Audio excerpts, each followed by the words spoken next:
রব্বানা আরিনাল্লাহ,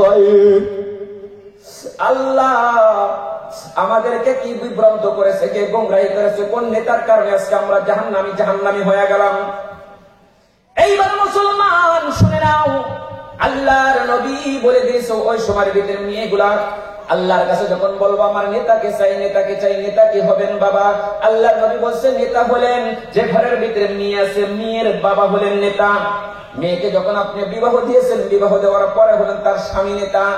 এইবার ঘরের মধ্যে যদি কারো মেয়ে থাকে, ওই সমস্ত মেয়েদের বাবাদেরকে আমি বলে দিয়েছি বাবারা শুনে রাখেন, আপনার গরিব ভিতরে যদি মেয়ে থাকে, ওই মেয়েটা কিন্তু আপনাকে জাহান্নামে নেবে। আল্লাহর নবী মেয়েদের কথা এত সুন্দর করে উপহার দিয়েছে, মেয়েদের কথা ভালো কেছেন। আল্লাহর নবী বলে দিয়েছেন ঘরের মধ্যে যদি একটা মেয়ে থাকে, একটাই জান্নাতি। আজকাল লক্ষ্মীগঞ্জের বাবাদের জন্য ঘরের মধ্যে মেয়ে থাকা অবস্থায় জাহান্নামী হয়েছে না বাবাজি? আল্লাহর নবী বলে দিয়েছে যে ঘরের ভিতরে একটা মেয়ে আছে, একটা জান্নাত। যে ঘরের ভিতরে দুইটি মেয়ে আছে, দুইটি জান্নাত। যে ঘরের ভিতরে তিনটি মেয়ে আছে, আল্লাহর নবী বলছে তিন কন্যার পিতা আমি মুহাম্মদ সাল্লাল্লাহু আলাইহি সাল্লাম একসঙ্গে জান্নাতে চলে যাব। বলেন সুবহানাল্লাহ। সেই জন্য মুসলমান ভালো করে শুনে রাখেন, আল্লাহর নবী কলিজার টুকরা মা ফাতেমাকে বিশ্বনবী কেমন ভাবে ভালোবেসেছেন। আল্লাহর নবীর কলিজার টুকরা মা ফাতেমার কথা যখন বিশ্বনবীর মনে পড়েছেন, আমার নবী সহ্য করতে পারে নাই। আমার নবী পিঠের ভিতরে রুমাল বেঁধে বেঁধে মা ফাতেমার বাড়িতে গিয়ে মা মা মা মা বলে যখন ডাক দিয়েছে। এইবার মুসলমান ভালো করে শুনে রাখো, আল্লাহর নবীর একে একে চারটি ছেলে হয়েছেন। আল্লাহর নবী কোনদিন ছেলেদের জন্য চোখের পানি ছেড়ে দেয় নাই। আমার নবীজির পিঠের মধ্যে যখন একদিন না রে বাবা, 2 দিন না 3 দিন পর্যন্ত আমার নবীর ক্ষুধার কারণে যখন সহ্য করতে পারে নাই, আমার নবী কাঁদতে কাঁদতে মা ফাতেমার সম্মুখে দাঁড়িয়ে গেল। আমার নবীজি 3 দিনের ক্ষুধা নিবারণ হয়ে আমার নবীজির কলিজা মুবারক আমার আল্লাহ ঠান্ডা করে দিয়েছে। বলেন সুবহানাল্লাহ। আল্লাহর নবী বলছে ওই যে জান্নাতি মেয়ে, আমার নবীজি কোনদিন মেয়েদেরকে নাম ধরে ডাকেন নাই। আমার নবীজি মেয়েদেরকে মা মা মা বলে ডাক দিয়েছে। বলেন সুবহানাল্লাহ। ও বাবা, আপনাদের পায়ের মধ্যে হাত দিয়ে বলছি রে বাবাজি, যারা মেয়ের বাবা হয়েছেন তাদেরকে আমি লক্ষ্য করে বলছি রে বাবাজি, আজকে আমার কথাগুলো আপনারা রেকর্ড করে নেন, আগামীকাল থেকে আপনি বাড়িতে মধ্যে পরীক্ষা করে নেন। যদি হুজুরের কথা মিথ্যা হইতে পারে রে বাবাজি, ওরে বাবা যার ঘরের ভিতরে মেয়ে আছে, মেয়ের বাবাদেরকে আমি বলে দিয়েছি আপনার ভালো লাগে না, আপনি টেনশনের মধ্যে পড়ে গেছেন, আপনি সমস্যার ভিতরে পড়েছেন, আপনি বিজনেসের খাতিরে আপনি সমস্যার ভিতরে পড়েছেন।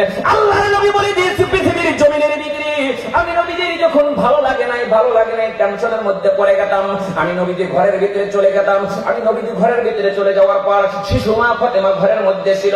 ওই মা ফাতেমাকে যখন আমি বুকের মধ্যে জড়ায় দিতাম, মা ফাতেমার হাতটা যখন আমি নবীজির মাথার ভিতরে লাগাই দিতাম, আমি নবীজির কলিজা মুবারক আমার আল্লাহ ঠান্ডা করে দিয়েছে। বলেন সুবহানাল্লাহ।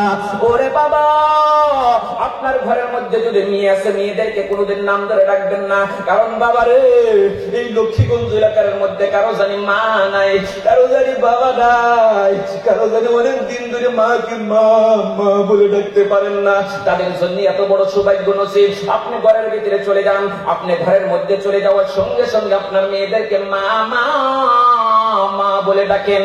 এইবার আপনাদের সম্মুখে আমি কথা তুলে ধরছি, আল্লাহর নবীকে একদিন হযরত আয়েশা সিদ্দিকা প্রশ্ন করেছে, ইয়া রাসূলুল্লাহ আপনি কোনদিন আপনার মেয়েদেরকে আপনি নাম ধরে ডাকলেন না, আপনার মেয়েদেরকে মা মা মা বলে কেন ডাকা হয়? আল্লাহর নবী চোখের পানি জুলজুল করে ছেড়ে বলতেছেন, ওরে আয়েশা তুমি ভালো করে শুনে রাখো, আমি নবীজির মায়ের কথা মনে হলে, আব্বার কথা মনে হলে সহ্য করে নাই। আমি এত হতভাগী, জীবনে কোনদিন বাবার চেহারা মন্ডলী দেখতে পাই নাই। মানুষ একদিন হলে বাবার চেহারা দেখে দেখে বাবাকে আব্বা বলে ডাকে। আমার নবীজি গর্ভেতে বাবা দুনিয়ায় ছেড়ে বিদায় হয়েছে, জন্ম হওয়ার পরে দুনিয়ার আলো দেখার পর কিন্তু নবীজি বাবার চেহারা দেখতে পারে নাই। এবার দেখেন আল্লাহর নবী যখন কাঁদতে কাঁদতে যখন জমিনের মধ্যে যখন বেহুশ হয়ে গেল, আয়েশা সিদ্দিকা বলছে, হুজুর হুজুর আপনি কেন চোখের পানি ছেড়ে দেন? বলতেছেন আমি যে কি জন্য চোখের পানি ছেড়ে দেই তুমি কি বুঝতে পারো না? ও আয়েশা তুমি যে প্রশ্ন করছো মেয়েদেরকে কেন আমি মা মা বলে ডাকি, নাম ধরে ডাকি না, আমি নবীজিকে যখন তাইফের জমিনের ভিতরে 1 বার না 2 বার না তিনটি বার করে নবীজিকে জমিনের মধ্যে বেহুশ করেছিল। হাদিসে শুনছেন না নাই বাবাজি? আমার নবীজিকে তাইফের জমিনের ভিতরে যখন রক্তাক্ত করে নিলেন, আমার নবীজি হাঁটতে পারে না, উঠতে পারে না। তিনবার করে বেহুশ করার পর আমার নবীজি তাইফের ছেলেদের হাত ধরে ধরে কাঁদতো, আমার মা নাই, আমার বাবা নাই, আমাকে কেমনে করে তোমরা এরকম রক্তাক্ত করে দিলেন? কিন্তু তাইফের ছেলেরা মানলেন না। আমার নবীজির সঙ্গে কোনো কেউ ছিল না। একজন সাহাবী ছিলেন পালক পুত্র হযরত যায়েদ। হযরত যায়েদের কাঁধের উপর হাত দিয়ে দিয়ে যখন বিশ্বনবী বাড়ির ভিতরে চলে গেল, বাড়ির ভিতরে চলে যাওয়ার সঙ্গে সঙ্গে ও লক্ষ্মীগঞ্জের বাবার, আপনাদের পায়ের মধ্যে হাত দিয়ে বলছি, আপনি বাবা হয়েছেন, আপনি বাবা, আপনাকে যদি কেউ মারি দেয়, আপনাকে যদি কেউ পেটে, এইবার দেখেন আপনি অ্যাক্সিডেন্ট হয়েছেন রাস্তার মধ্যে, বাবারে আপনাকে দেখার জন্য হাজার হাজার মানুষ চলে যায়। এবার লক্ষ্য করে দেখেন আপনার মেয়ে একটা বিবাহ দিয়েছেন বিলাসী পাড়ার মধ্যে, ওই বিলাসী পাড়ার মধ্যে যদি মেয়েগুলি শুনে রে আমার বাবা অ্যাক্সিডেন্ট হয়েছে, আমার বাবাকে কে জানি মার দিয়েছে, মেয়েগুলি স্বামীর বাড়ি তিনি আব্বা আব্বা বলে দৌড়ে আসবে, আসবো না না বাবাজি?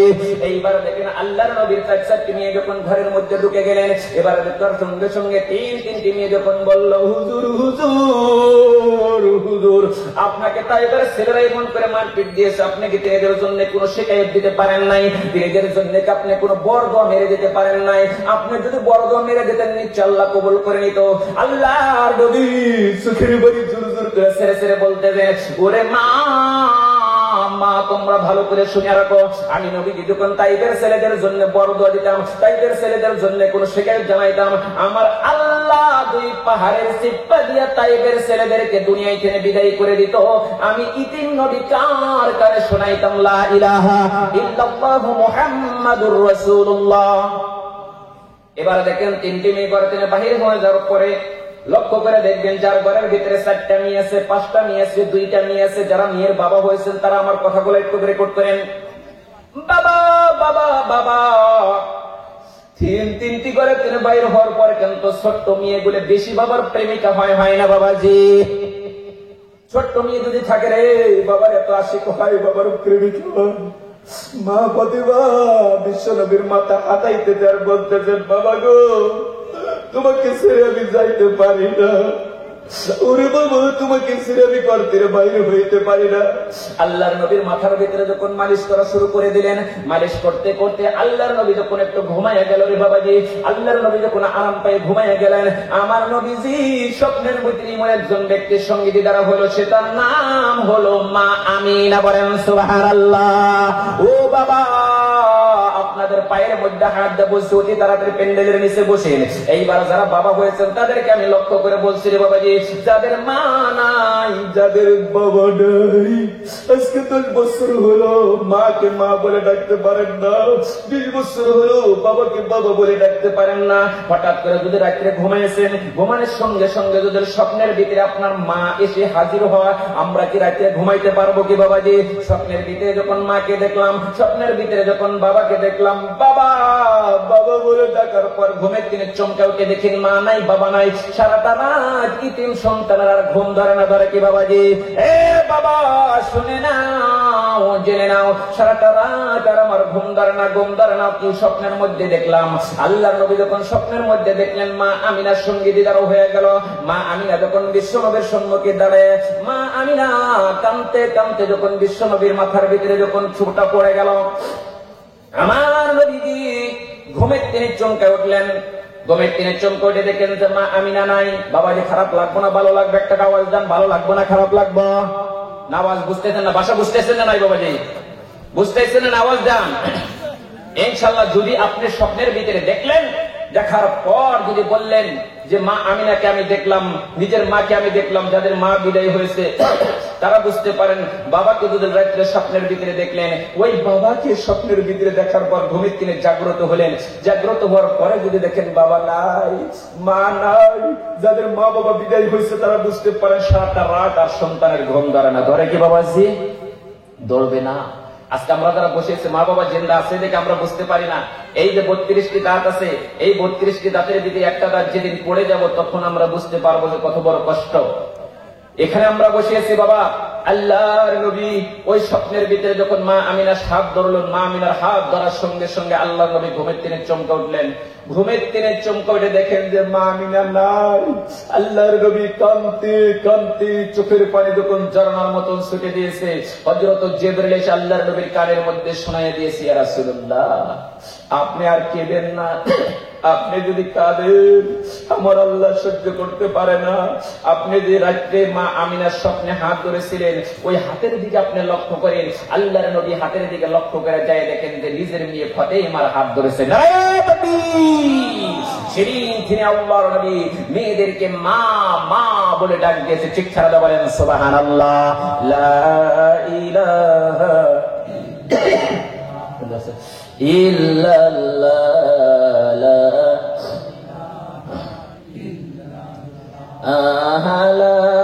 ইলাহা ইল্লাল্লাহ, জোরে লা ইলাহা।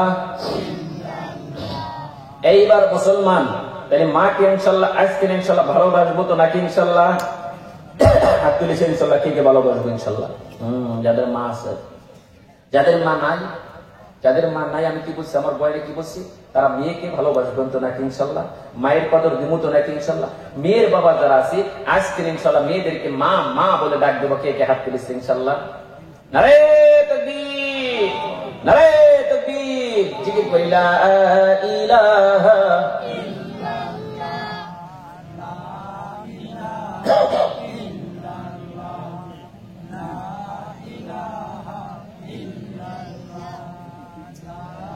ইলাহা ইল্লাল্লাহ, লা ইলাহা। এইবার মুসলমান শুনে রাখেন, আমরা যারা মেয়ের বাবা হয়েছে আর কোন ভয় আছে কি বাবাজি? আজকে ইনশাল্লাহ মা বিদায় হয়েছে, আমরা মেয়েদেরকে মা মা বলে ডাক দেবো। বলেন সুবহানাল্লাহ।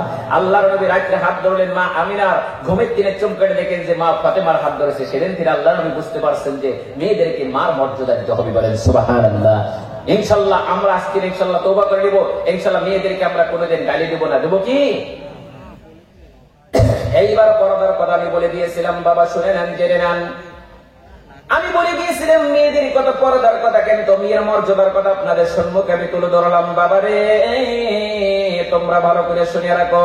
এইবার ওই যে ওই মেয়েদেরকে কেমন ভাবে পর্দায় রাখতে হবে। আল্লাহর নবী বলছে, কোন বাবার যদি মৃত্যু যন্ত্রণা উঠে যায়, বাবা কথা বলতে পারে না, বাবা গলার ভিতরে গড় গড় গড় গড় বলে যখন শব্দ দিয়েছে, একবার যদি মেয়েগুলি বাবার শীতানের মধ্যে বসে যদি বাবার ভালো প্রশংসা করে, আল্লাহ আমার বাবা যতদিন পর্যন্ত জিন্দা ছিল আমাকে ভালো উপহার দিত, ভালো উপদেশ দিত, ফজরের নামাজ পড়ে পড়ে আমার বাবা আমাকে সুবাহি বক্তব্যের ভিতরে পাঠাইতো, আমার বাবা বানাত মাদ্রাসার ভিতরে পাঠাইতো। আজকে আমার বাবা দুনিয়ায় তিনি চলে যায় আর আমাকে সৎ উপদেশ দেওয়ার জন্য কেউ নাই। ওই মেয়ে যদি একবার বাবার মুখের ভিতরে এক পেয়ালা পানি দিলেন, পানি দেওয়ার সঙ্গে সঙ্গে বাবার ভালো প্রশংসা করার পর আল্লাহর কাছে হাত তুলে কাঁদিয়েছিলেন, একটা মেয়ের এক ফোঁটা পানির জড়িয়ে ওই বাবাকে আল্লাহ মওতের সময় পবিত্র কালেমা নসিব করে দেয়। বলেন সুবহানাল্লাহ। ভাই সুবহানাল্লাহর আওয়াজ কেন বলতে? এত সুন্দর কথা, কিন্তু আমরা কি গানের মতন আমরা হয়েছে নাকি? কলবের ভিতরে কঠোর করছে নাকি? ধর্মের জলসা আসলে খিখি করে আসলে গেলে আমাদের ভালো লাগবে? আমাদের কামতে হবে আজকে মজমার জড়িয়ে বান্দাদের হায়াত পর্যন্ত বেড়ে যাবে। বলেন সুবহানাল্লাহ। যত কানবেন এই মজমার ভিতরে হায়াত বাড়বে, আপনার ছেলে সন্তানের সমস্যা যত বড় মুসিবত থাকলে একমাত্র কোরআনের মাহফিলে চোখের পানির জড়িয়ে আল্লাহ মাফ করবো। বলেন সুবহানাল্লাহ। সেই জন্য দেশে দেশে এক একটা কোরআনের মাহফিল আজকে। কোরআনের মাহফিলে যদি আমরা গানের মতন করে নেই, ইনশাল্লাহ এই মাহফিলে কোনো মানুষ হেদায়েত পাবে না। সেই জন্য বাবাজি আলহামদুলিল্লাহ বলে ইনশাল্লাহ আপনারা এমন ভাবে কাঁদেন যে এই মজমার জড়িয়ে ইনশাল্লাহ আমরা জানি আল্লাহ হেদায়েতের ফয়সালা করেন। সকলে বলেন আমিন। এইবার মুসলমান শুনে নেন, আল্লাহর নবী বলে দিয়েছি যে ঘরের ভিতরে পর্দা নিশি মেয়ে আছে ওই ঘরটা হলো জান্নাতি। আল্লাহর নবী বলছে, একজন মেয়ে যদি বাবার সেখানে বসে যদি বাবার ভালো প্রশংসা করে যদি এক পেয়ালা পানি দেয়, ওই বাবাকে আল্লাহ মওতের সময় পবিত্র করে মানসিক করে দেয়। বলেন সুবহানাল্লাহ। এবার 2 নম্বরে বলা হয়েছে, ওই মেয়ে যতদিন পর্যন্ত স্বামীর বাড়িতে চলে যাব, স্বামীর বাড়িতে চলে যাওয়ার পর পর যদি স্বামীর বাড়ির মধ্যে গিয়ে যদি বাবার জন্য 2 রাকাত নফল নামাজ পড়ে থাকে, আল্লাহর নবী বলছে এক মেয়ের জড়িয়ে ওই বাবাকে দুনিয়ার মধ্যে জান্নাতের সার্টিফিকেট হাতের মধ্যে তুলে দিবে। বলেন সুবহানাল্লাহ। ওই মেয়েকে কিভাবে রাখতে হবে? ওই মেয়েকে কিভাবে রাখতে হবে? যতদিন পর্যন্ত বিয়া দেন নাই, ঘরের মধ্যে আছে, ততদিন পর্যন্ত নবীজির জীবনের দিকে তাকাইতে হবে। বলেন সুবহানাল্লাহ। আল্লাহর নবী ঘরের মধ্যে ঢুকে গেলেন, আল্লাহর নবী ঘরের মধ্যে ঢুকে যাওয়ার সঙ্গে সঙ্গে ছোট্ট মা ফাতেমা যতক্ষণ পর্যন্ত ঘরের মধ্যে আসলে বিবাহ দিয়েছিলেন না, ওই ঘরের মধ্যে যায়া দেখে রে আল্লাহর নবীর কলিজার টুকরা মা ফাতেমা কানের ভিতরে দুল লাগাইছে, হাতের ভিতরে চুড়ি লাগাইছে। আল্লাহর নবীর মনটা মুমিন হয়ে গেলেন, আমি আর আমার মেয়ের সঙ্গে কথা বলবো না। এবার আল্লাহর নবী মনটা মুমিন হওয়ার পর তিনি বাহির হয়ে চলে গেলেন। মা ফাতেমা জোর জোর জোর জোর করে চোখের পানি ছেড়ে যা বলতেছেন, আল্লাহ আমার বাবা যতদিন পর্যন্ত ঘরের মধ্যে এসেছে আমাকে মা মা বলে ডাক দিয়েছে, আজকে কেন বাবা গোসা হয়ে পরে তিনি বাহির হয়ে চলে গেল। এইবার আল্লাহর নবী চোখের পানি ছেড়ে যা বলতেছেন, ওরে ফাতেমা তোর সঙ্গে আর আমি কথা বলতে চাই না, তোর সঙ্গে আমি কথা বলতে পারি না, কারণ হলো ও ফাতেমা তোর কানে দুল লাগাইছে, হাতের চুড়ি লাগাইছে, কেন তুই ফুর্তি অর্জন করছ? তোকে তো এখন পর্যন্ত আমি বিবাহ দেই নাই। যখন তোমাকে আমি বিবাহ দিব এক একটা সাজুগুজুর বিনিময় এক একটা তোমার জন্য নফল ইবাদত হয়ে যাবে। বলেন সুবহানাল্লাহ। তোমার সাজুগুজু থাকতে হবে এই একমাত্র স্বামীকে খুশি করার জন্য। বলেন সুবহানাল্লাহ। যতদিন পর্যন্ত আমার ঘরের মধ্যে নিয়ে আছে, আমরা যারা বাবা আছি ওই সমস্ত বাবা যদি আমরা কোনোদিন টাইপের কাপড় লাগায় কিনে দেই না, আমি বাবা যত বড় তবলিগের আমির হই না কেন, যত বড় বুজুর্গ হই না কেন, আমি বাবার মৃত্যু যন্ত্রণা কালে যদি গলার ভিতরে যেদিন ঘর ঘর বলে শব্দ দেবো, মেয়েগুলি সিটারে বসে হাউ হাউ করে কাঁদবো আর বলবো, আল্লাহ আমার বাবা এত সুন্দর বাবা ছিল। প্রথম টিভির অ্যাডভার্টাইজ দেখে দেখে যেগুলা কাপড় নতুন নতুন কাপড় আসতো, সে কাপড়টা আমার বাবা সর্বপ্রথম আমাকে কিনে দিত। এরকম বলে না বাবা দিন? আমার বাবা 500 টাকা দিয়ে, আমার বাবা 1000 টাকা দিয়ে 82 পাড়া টাউনে পাঠিয়ে দিত। বাবা কোনোদিন নিজের হাতে কাপড় কিনে দেয় নাই, নিজে নিজে আমাকে হাতে টাকা দিয়ে আমাকে পাঠাইয়া দিয়েছে। ওই বাবা যদি আজকে দুনিয়ায় থেকে চলে যায়, আর জীবনে কোনোদিন ফুর্তি অর্জন করতে পারবো না, জীবনে কোনোদিন মাংসা ঢুলে ঢুলে আর টাইপের কাপড় লাগাইতে পারবো না। মেয়ের মনের ভিতরে যদি জাগ্রত হয়ে ওই মেয়ে যদি একবার বাবার সিটারে বসে এক পেয়ালা পানি দেয়, বাবা তুমি 4 লক্ষ টাকা দাফস করছো, বাবা তুমি 40 দিন 3 চিল্লা 5 চিল্লা মারো না কেন, বাবা তুমি তোর বুজুর্গ হও না কেন, মেয়ে যদি তোমার খারাপই প্রশংসা করার পর সিটারে বসে এক পেয়ালা পানি দিয়েছে, আল্লাহ তাআলা ওই বাবাকে মওতের সময় 3 আকৃতির বেজ্জতি করে দুনিয়া থেকে বিদায় করবো। বলেন নাউজুবিল্লাহ।